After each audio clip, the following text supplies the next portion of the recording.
नमस्कार दोस्तों, एक बार फिर से मैं राज आपका स्वागत करता हूं यश के जन्मोत्सव सेवा समिति में। आज हम एक ऐसी कहानी की चर्चा आपसे करेंगे जिस कहानी को आपने बहुत बार सुना होगा, अपने बचपन में सुना होगा, लेकिन उस कहानी के मायने अगर हम समझ जाते हैं तो मैं ये मानता हूँ कि हम अपने जीवन में बिल्कुल सफल हो जाएंगे और हमारा जीवन सफल हो जाएगा। कहानी ये है कि बहुत पहले की बात है, एक जंगल में एक खरगोश रहता था और एक कछुआ भी उसी जंगल में रहा करता था।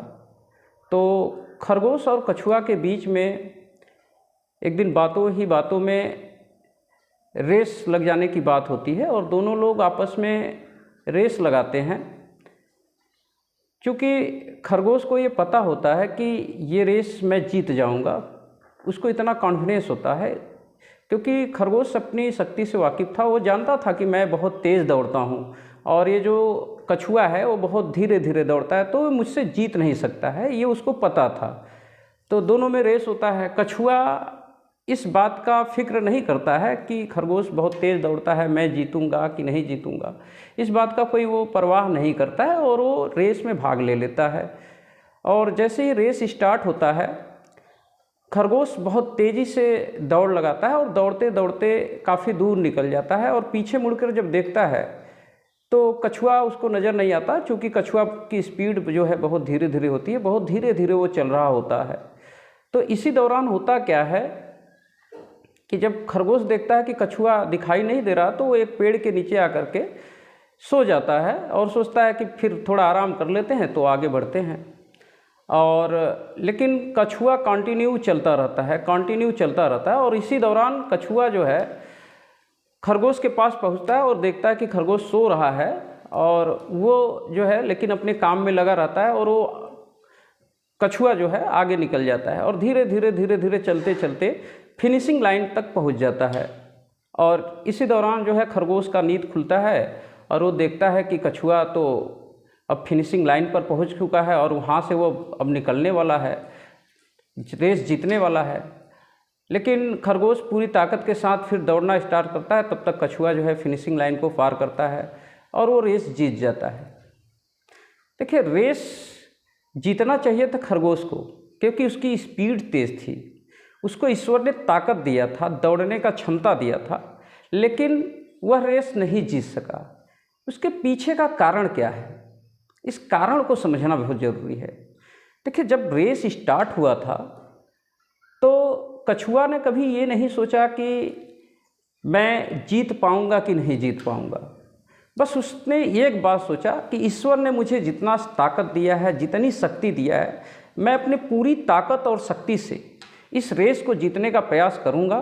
उसके बाद ईश्वर की जो भी इच्छा होगी वो होगा।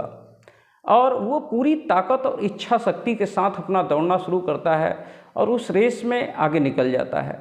और चूँकि खरगोश को अपनी ताकत का अंदाज़ा होता है, लेकिन ईश्वर ने जितना उसको शक्ति दिया था, जितना उसको पावर दिया था, उस शक्ति और पावर का उसने सही उपयोग नहीं किया, तो इसलिए वो रेस हार जाता है।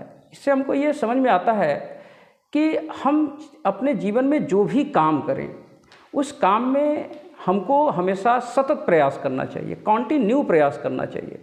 अगर हम अपनी कॉन्टिन्यूटी ब्रेक करते हैं, अपनी कॉन्टिन्यूटी तोड़ देते हैं, तो हम भले ही ईश्वर ने हमको खरगोश की तरफ पूरा पावर क्यों न दिया हो, लेकिन उस रेस में हम नहीं जीत पाएंगे।